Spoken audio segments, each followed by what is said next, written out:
സുഖല്ലേ? ഇന്ന് എന്താ ഉച്ചയ്ക്ക് കറി? നോൺ വെജ് ഒന്നും ഇല്ലേ? 5 മിനിറ്റിൽ ഈസി ആയിട്ട് പാചകം അറിയാത്തവർക്ക് പോലും റെഡിയാക്കാൻ പറ്റുന്ന ഓംപ്ലേറ്റ് കറിയാണ് നമ്മൾ ഇന്ന് തയ്യാറാക്കാൻ പോണത്. ഒരു പാത്രത്തിലേക്ക് പകുതി സവാള ചെറുതായിട്ട് മുറിച്ചത്. സവാള ഇത്ര ഓംപ്ലേറ്റിന് ഇത്ര വേണ്ടാന്നുണ്ടെങ്കിൽ കുറയ്ക്കും ചെയ്യാം കേട്ടോ. ചെറിയ കഷ്ണം പച്ചമുളക്, കുറച്ച് മല്ലിയില, 1/4 ടീസ്പൂൺ മഞ്ഞൾപ്പൊടി, 1/4 ടീസ്പൂൺ കുരുമുളക് പൊടി, 1/4 ടീസ്പൂൺ കാശ്മീരി മുളക് പൊടി, 1/4 ടീസ്പൂൺ ചില്ലി ഫ്ലേക്സ്, 3 ഇതിലിട്ട് കൊടുക്കാം. 2 മുട്ട വെച്ചിട്ടാണ് ഞാൻ ഓംപ്ലേറ്റ് റെഡിയാക്കാൻ പോണേ. അപ്പോൾ 2 മുട്ടയ്ക്ക് ആവശ്യമുള്ള ഉപ്പ് ചേർക്കാം. ഇതെല്ലാം ഫസ്റ്റ് ഒന്ന് മിക്സ് ചെയ്യാം. 2 മുട്ട പൊട്ടിച്ചൊഴിക്കാം. നല്ലോണം ബീറ്റ് ചെയ്തെടുക്കാം. ഓംപ്ലേറ്റ് അടിക്കാനായിട്ട് ഞാൻ ഇതുപോലെ നമ്മൾ കടുകൊക്കെ വറുത്തിടില്ലേ, തക്കാപ്പാൻ, അതാണ് കേട്ടോ ഞാൻ യൂസ് ചെയ്തേക്കണേ. ഇത് ഇല്ലാന്നുണ്ടെങ്കിൽ നമ്മുടെ വീട്ടിൽ കുഞ്ഞു ചീഞ്ചട്ടി ഉണ്ടാവും, അത് എടുക്കാം. അല്ലാന്നുണ്ടെങ്കിൽ അപ്പച്ചട്ടി എല്ലാവരുടെ വീട്ടിലും ഉണ്ടാവും, അപ്പച്ചട്ടിയിലും ഉണ്ടാക്കാം കേട്ടോ. ഇത് ബീറ്റ് ചെയ്ത് വെച്ചേക്കണ മുട്ട ഞാൻ 2 തവണയായിട്ടാണ് റെഡിയാക്കാൻ പോണേ. അതിൽ പകുതി ഈ പാനിലേക്ക് ഒഴിച്ചു കൊടുക്കാം. അതിൽ കുറച്ച് ഓയിൽ ചേർത്തുണ്ട്. നമുക്കിത് മറിച്ചിട്ട് കൊടുക്കാം.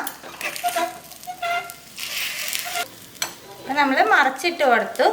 ഇനി അടിഭാഗം കൂടി നമുക്ക് വേവിച്ചെടുക്കാം. 2 മുട്ട റെഡിയാക്കി എടുത്തുട്ടാ. ഇനി നമുക്ക് ഇത് മാറ്റി വെച്ച് കറിക്കുള്ളത് സെറ്റ് ചെയ്യാം. എണ്ണ ചൂടാവുമ്പോൾ 2 സവാള നീളനെ മുറിച്ചത് ഇട്ട് കൊടുക്കുന്നുണ്ട്. സവാള നല്ല സോഫ്റ്റ് ആക്കി എടുക്കാം. സവാള നല്ല സോഫ്റ്റ് ആവാൻ തുടങ്ങി. ഈ സമയത്ത് ഇഞ്ചി വെളുത്തുള്ളി പേസ്റ്റ് ചേർക്കാം. ഇഞ്ചി വെളുത്തുള്ളി പച്ചമുളക് 3 കൂടി 1 ടീസ്പൂൺ വരാൻ പാകത്തിന് ചതച്ചെടുക്കുക. ഇഞ്ചി വെളുത്തുള്ളി പച്ചമുളകിൻ്റെ പച്ചമണം പോട്ടെ. ഇതിൻ്റെ കൂടെ തന്നെ കുറച്ച് വേപ്പില ആഡ് ചെയ്യാം. ഇഞ്ചി വെളുത്തുള്ളിയുടെ പച്ചമണമൊക്കെ പോയി ഇതിലേക്ക് പൊടികൾ ആഡ് ചെയ്യാം. 1/4 ടീസ്പൂൺ മഞ്ഞൾപ്പൊടി, 1 teaspoon meet masala, 1 table spoon മുളക് പൊടി. മുളക് പൊടി എരിവനുസരിച്ച് കൂട്ടേ കുറയ്ക്കുകയൊക്കെ ചെയ്തോളൂ. ഓൾറെഡി നമ്മളൊരു പച്ചമുളക് ചതച്ചിട്ടുണ്ട്. നല്ലോണം മിക്സ് ചെയ്ത് ഈ പൊടികളുടെ പച്ചമണമൊക്കെ ഒന്ന് പോട്ടെ. പൊടികളുടെ പച്ചമണമൊക്കെ പോയി. ഇനി നമുക്ക് ഇതിലേക്ക് 2 തക്കാളി ചേർക്കാം. കറിക്ക് ആവശ്യമായിട്ടുള്ള ഉപ്പ് ചേർത്ത് കൊടുക്കാം. ഇത് നല്ലോണം മിക്സ് ചെയ്തിട്ട് തക്കാളി നല്ല സോഫ്റ്റ് ആവണ വരെ കുക്ക് ചെയ്തെടുക്കാം. തക്കാളിയൊക്കെ നല്ലോണം വെന്ത് സോഫ്റ്റ് ഉടഞ്ഞു വിട്ട മസാലയിൽ ഒട്ടും തക്കാളി ഉള്ളത് തന്നെ അറിയണില്ല. ഇനി നമ്മൾ റെഡിയാക്കി വെച്ചേക്കണ ഓംപ്ലേറ്റ് ഇതിൽ ചേർക്കാം. കുറച്ച് മല്ലിയില ചേർത്തിട്ട് ഓംപ്ലേറ്റ് ചേർക്കാം കേട്ടോ. ഇതിൽ നിങ്ങൾക്ക് വെള്ളം വേണമെന്നുണ്ടെങ്കിൽ കുറച്ച് ആഡ് ചെയ്യാം കേട്ടോ. ഞാൻ കുറച്ച് കട്ടിയിലാണ് എടുക്കുന്നത്.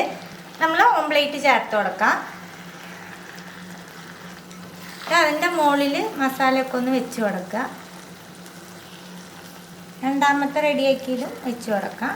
അതിൻ്റെ മുകളിലും കുറച്ച് മസാല വയ്ക്കുക. 1 മിനിറ്റിലും താഴെ ഇനി നമുക്കിതൊന്ന് കുക്ക് ചെയ്തെടുക്കാം, മുട്ടയിൽ മസാല പിടിക്കാനായിട്ട്. ഇത്രയേ ഉള്ളൂ കേട്ടോ. സിമ്പിളായിട്ട് 5 മിനിറ്റിൽ നമുക്കൊരു കറി റെഡിയാക്കാൻ പറ്റും. അപ്പോൾ എല്ലാവരും ട്രൈ ചെയ്ത് നോക്കണം. ട്രൈ ചെയ്ത് നിങ്ങളുടെ ഫീഡ്ബാക്കൊക്കെ അറിയിക്കുക. പുതിയൊരു റെസിപ്പി ആയിട്ട് അടുത്ത വീഡിയോയിൽ കാണാം. See you. Bye.